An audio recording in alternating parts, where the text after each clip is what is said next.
Thakur ji, his closeness too is here. So, whether it be Anurag Thakur, whether it be JP Nadda ji, whether it be the heavy minister, Mr. Narendra Nath Pandey, whether it be Malviya, Amit Malviya, the IT cell chairperson, whether it be the Women and Child Development Minister. She should be ashamed of calling herself a Women and Child Development Minister, whether it be Smriti Irani.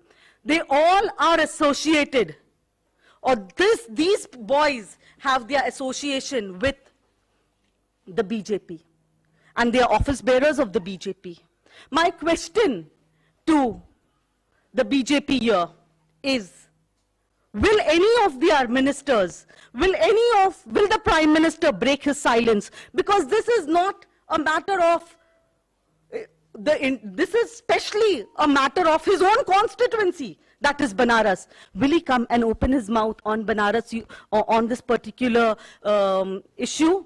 Has Smriti Irani made the time to go and visit the family of this girl, or were they all busy in the last 60 days to try to save the BJP office bearers who are rapists? And this is not the only incident. There are many incidents in the past wherein the BJP has saved rapists, have saved murderers, and they continue to give patronage to them. And I'm sure most of them realize that they are, not most of them, all of them. In fact, all of them realize that they are safe with their Ala Kaman, because their Ala Kaman takes care of everything. If you see, even Saksham Patel, all his details have been got out of social media. Their IT cell works so well that they know how to create wrong images, and they know how to remove what they want to remove. Friends, the Banaras Hindu University incident is an eye-opener, and on this New Year's Day, I have a special appeal and a special request to the media, to the friends of the media. I know you all. Coverage, take the coverage from the Congress party and go, but what is shown is not in your hands. I would like to ask many of these so-called top notches, the top media people who have a lot of TRP nowadays, I challenge them and I ask, especially Amish Devgan, let's have an R-Par program on this, because it deserves his R-Par, so that the country also knows what's happening. I request Sudhir Chaudhary ji, let's have black and white. You have everything in black and white. Come on, prove to the nation that you care for the women of the country.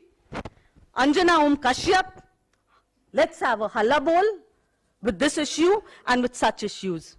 Friends, we are all aware that how the BJP over the last 9 years have saved many a rapist, many a people, including their own MP, Bhushanji, when it comes to the case of our wrestlers. Our wrestlers have not got justice.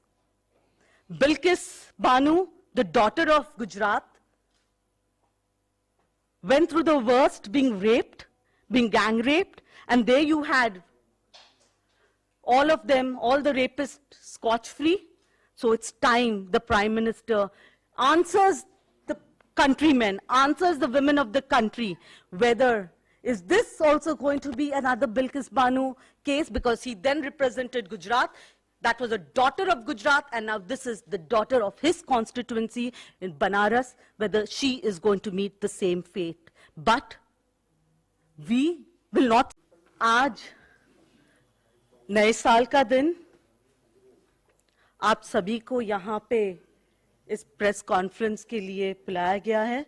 मैं धन्यवाद देती हूँ आप सभी को कि आप इस ठंड में भी यहाँ पे पहुँचे हों. और पर सबसे आज के दिन मुझे ये नहीं समझ में आ रहा है कि मैं किस मुंह से और कैसे देश के लोगों को और खास करके हमारी बहनों को जो देश में अपने आप को खास करके यूपी में और असुरक्षित महसूस कर रहे हैं, उनको मैं किस मुंह से हैप्पी न्यू ईयर कहूं। आप सभी को पता है, मीडिया के मेरे साथियों, मेरे भाई बहन, कि बनारस हिंदू यूनिवर्सिटी में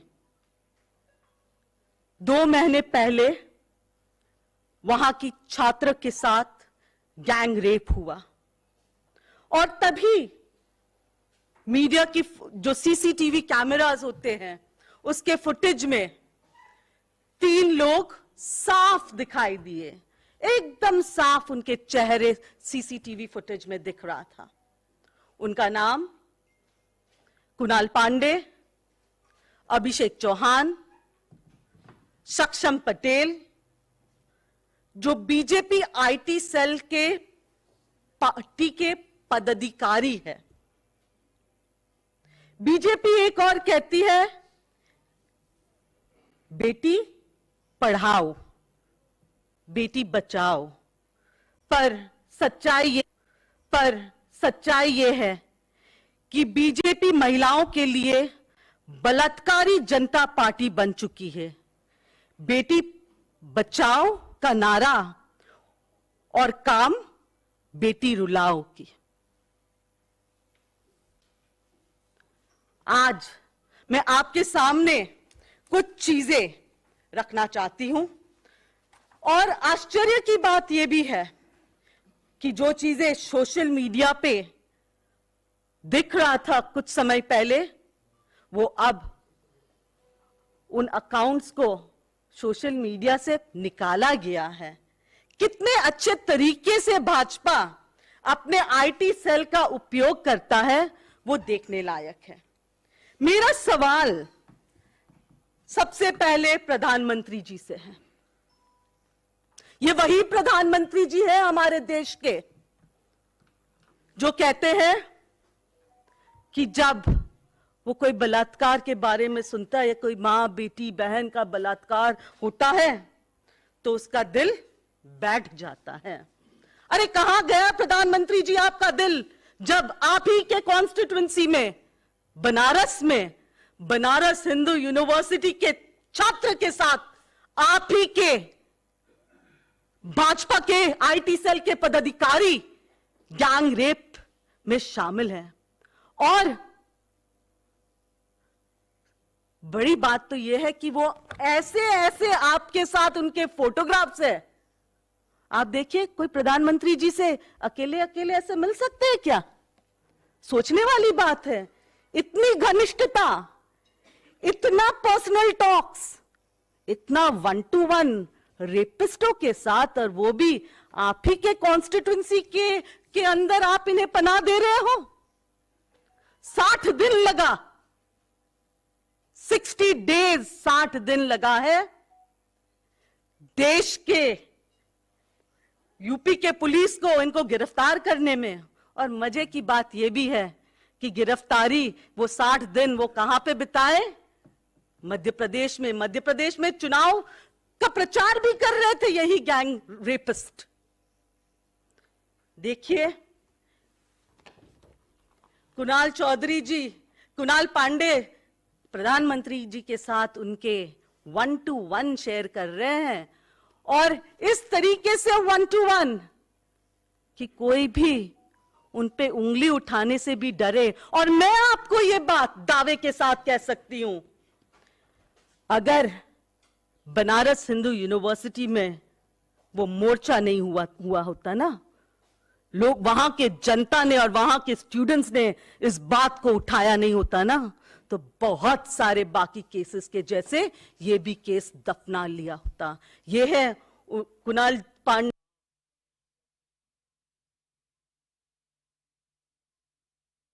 जी का भाजपा के अध्यक्ष के साथ पर्सनल रिलेशंस।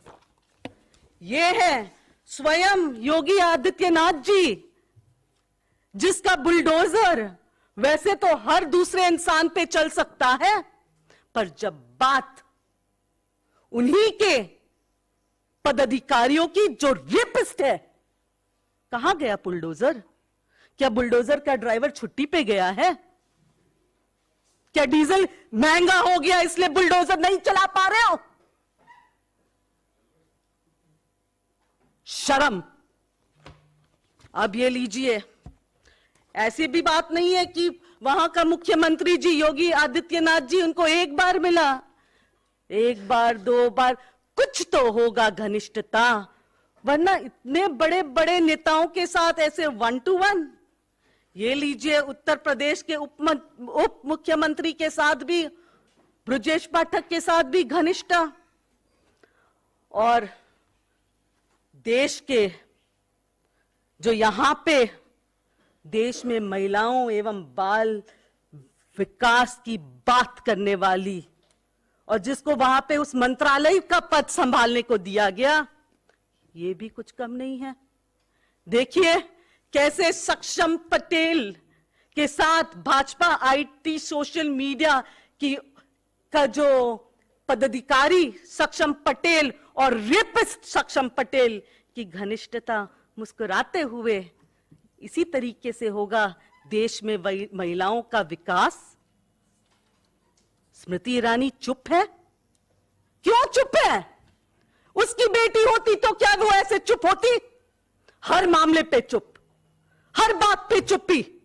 कब तक ये सहन करेंगे देश की महिलाएं कि भाजपा के पदाधिकारी महिलाओं का बलात्कार करते हैं और वो एकदम स्कॉच फ्री, एकदम उन पे कोई सवाल कोई जवाब, उनको तो छुट्टी मिल गया, भाजपा से जोड़ो और रेपिस्ट बनो।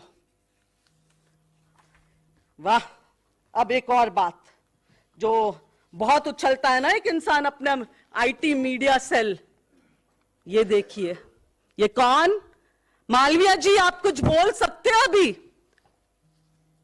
ये है घनिष्ठता आपकी, दो अलग अलग जगह समय पे। ये देखिए कुणाल, ये देखिए सक्षम पटेल। क्या कहना है अब आपका मालविया जी? यही संस्कार है आपका और आपके पार्टी का, जो बार बार महिलाओं पे अत्याचार रोकने की तो दूर की बात है, खुद महिलाओं पे अत्याचार में शामिल होते और अत्याचार क्या, रेपिस्ट है। ये मंत्री महेंद्र नाथ पांडे जी के साथ हेवी इंडस्ट्री मिनिस्टर है, बहुत हेवी वेट है। और क्या देखना है हमें? यही है इनकी तालीम, यही सिखाया जाता है यहां पे रेपिस्ट बनना। और ये कहता है कि ये देश हित में यहां पे बैठे हुए हैं। मैं आपको बहुत सारे फोटोग्राफ्स इसलिए भी दिखा रही हूं क्योंकि इससे आपको पता चलेगा कि ये इंसान कोई एक जगह से नहीं जुड़ा है। जब आप इतने सारे बड़े नेताओं के साथ जुड़े होते हैं तब आप कोई बड़े व्यक्ति होगे, या किस कारण से 60 दिन, और ये 60 दिन की छुट्टी में, ये 60 दिन जो लगे, कौन कौन से जो उनके जो प्रूफ से उसे मिटाया गया होगा। याद कीजिए अंकिता भंडारी केस, किस तरीके से वहां की विधायक रेणु बिष्ट ने खुद, वो जेसीबी के ड्राइवर कह चुके हैं कि रेणु बिष्ट के आदेश पे उस होटल पे बुलडोजर चलाया गया। हम अपने देश की पहलवानों की बात करें, बृजभूषण जी तो अपने सीने तान के 56 इंच वाले छाती वाले प्राइम मिनिस्टर के सामने खड़े होते हैं अपना सीना तान के। इतनी हिम्मत इन लोगों को कहां से मिलती है? हिम्मत तभी मिल पाती है जब आपको संरक्षण मिलता है, और ये संरक्षण और कोई नहीं पर खुद भाजपा देती है इनके बलात्कारी लोगों को। ये प्रधानमंत्री जी सक्षम पटेल के साथ भी, प्रधानमंत्री जी आप चुप क्यों हो? अध्यक्ष, ये देखिए, अब सवाल ये है कि क्या भाजपा के कोई नेता, भाजपा का प्रधानमंत्री नरेंद्र मोदी जी, भाजपा का अध्यक्ष जेपी नड्डा जी, खुद स्मृति ईरानी जी, आईटी सेल के जो इनके अमित मालविया जी है, क्या वो इस बात पे अपनी चुप्पी तोड़ेंगे? क्या वो हिम्मत रखते हैं बाहर निकल के प्रेस कॉन्फ्रेंस लेके ये बोलने की हिम्मत रखते हैं? वो तो बोल रहे हैं अभी कि हमने उसे निष्कासित कर दिया। क्या ये कोई जवाब है? निष्कासित करना? आप 60 दिन उसको पालते हो, उनके सारे सबूत मिटाने की कोशिश किया गया होगा 60 दिनों में। निष्कासित जिस तरीके से बृजभूषण सिंह को, जिस तरीके से और बहुत सारे रेपिस्ट जो आज भी भाजपा में वहां पे संरक्षण, वो सिर्फ वहां पे इसलिए क्योंकि उनको प्रोटेक्शन मिलता है, प्रोटेक्शन के वो वहां पे रहते हुए भी गलत कर सकते हैं, गलत करते हुए भी वो कभी पकड़े नहीं जाएंगे। मैं यूपी के पुलिस से भी रिक्वेस्ट करूंगी कि वो इस केस में सीरियसनेस रखे, वरना मैं आज, क्योंकि प्रधानमंत्री जी का ये कॉन्स्टिट्यूएंसी है और प्रधानमंत्री जी खुद बनारस के हैं। एक जमाने में प्रधानमंत्री जी वैसे खुद गुजरात के भी हुआ करते थे, जब बिल्किस नाम की जो बेटी है उस पे रेप हुआ, और आज बिल्किस बानो के जो रेपिस्ट है, जो उनके बलात्कारी हैं, वो घूम रहे हैं फ्री। वो उनका स्वागत जो है वो कैसे किया गया? फूल मालों से, और उनका स्वागत किया गया मिठाई बांट के। तो मेरा आप सभी से, मैं खास करके आज हमारे मीडिया के साथियों से, क्योंकि आज नया साल है, मुझे विश्वास है और मुझे पता है कि आप यहाँ पे जितने भी हमारे मीडिया के साथी यहाँ पे बैठे हैं, आप ये चीजें अपने वहां पे मीडिया रूम्स तक पहुंचाते हैं।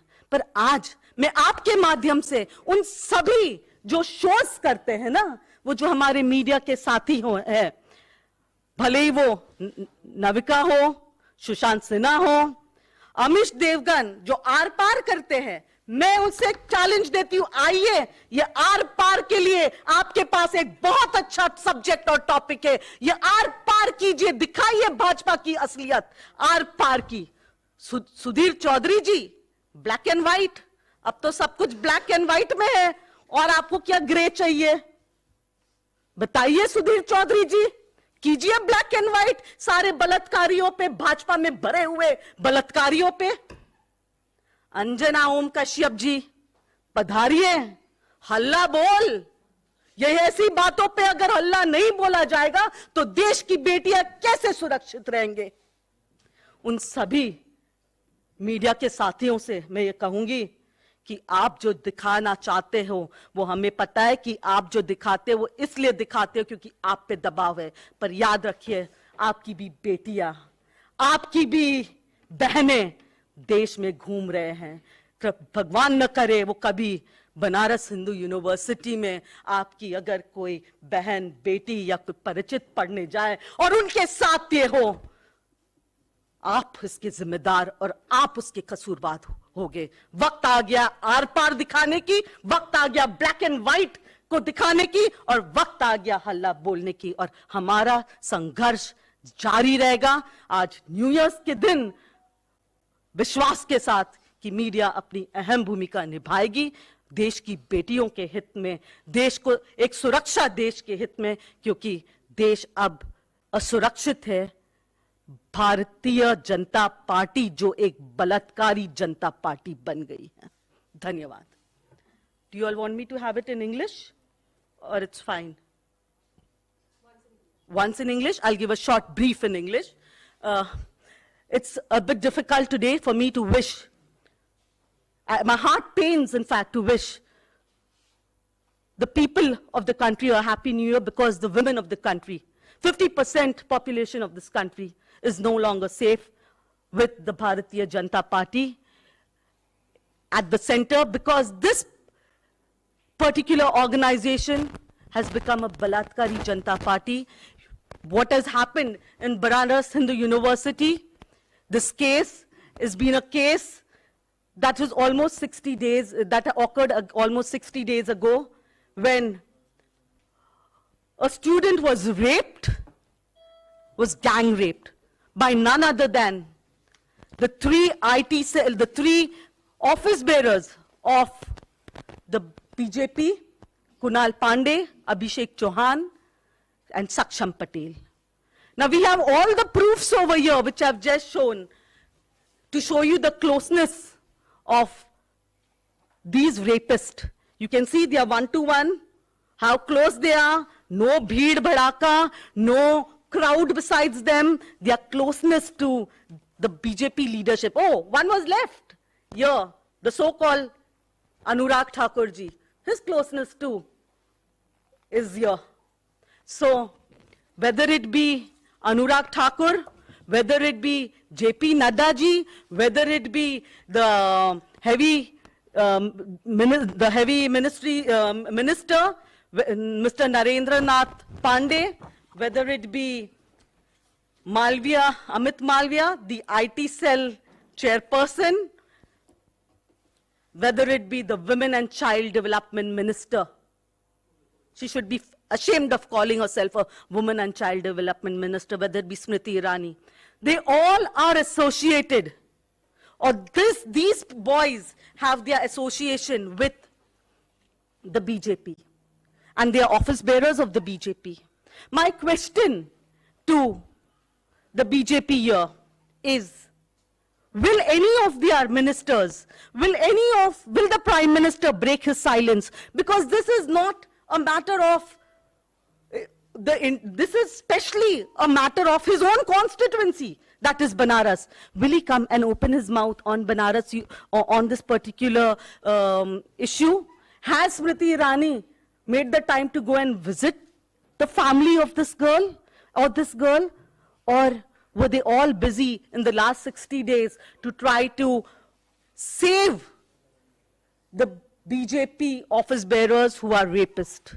And this is not the only incident. There are many incidents in the past wherein the BJP has saved rapists, have saved murderers, and they continue to give patronage to them. And I'm sure most of them realize that they are, not most of them, all of them. In fact, all of them realize that they are safe with their Ala Kaman, because their Ala Kaman takes care of everything. If you see, even Saksham Patel, all his details have been got out of social media. Their IT cell works so well that they know how to create wrong images, and they know how to remove what they want to remove. Friends, the Banaras Hindu University incident is an eye-opener, and on this New Year's Day, I have a special appeal and a special request to the media, to the friends of the media. I know you all. Coverage, take the coverage from the Congress party and go, but what is shown is not in your hands. I would like to ask many of these so-called top notches, the top media people who have a lot of TRP nowadays, I challenge them and I ask, especially Amish Devgan, let's have an R-Par program on this, because it deserves his R-Par, so that the country also knows what's happening. I request Sudhir Chaudhary ji, let's have black and white. You have everything in black and white. Come on, prove to the nation that you care for the women of the country. Anjana Om Kashyap, let's have a halla bol with this issue and with such issues. Friends, we are all aware that how the BJP over the last 9 years have saved many a rapist, many a people, including their own MP, Brij Bhushanji, when it comes to the case of our wrestlers. Our wrestlers have not got justice. Bilkis Banu, the daughter of Gujarat, went through the worst, being raped, being gang raped, and there you had all of them, all the rapists, scotch-free. So it's time the Prime Minister answers the countrymen, answers the women of the country, whether is this also going to be another Bilkis Banu case, because he then represented Gujarat. That was a daughter of Gujarat, and now this is the daughter of his constituency in Banaras, whether she is going to meet the same fate. But we will not sit quiet. We will keep raising our voices. We are not scared. We will fight for Nyay. We will stand by what our leadership teaches us, to be righteous, not to be afraid, and to fight for justice. We will stand by the teachings of the Congress Party. Thank you. Now I request my colleague, who's also Pravakta, who's also over here. I request Dolly ji. Dolly Sharma is from Uttar Pradesh, and she knows what Uttar Pradesh is going through, especially with the increasing rate in crime against women. I would like Dolly Sharma to address you.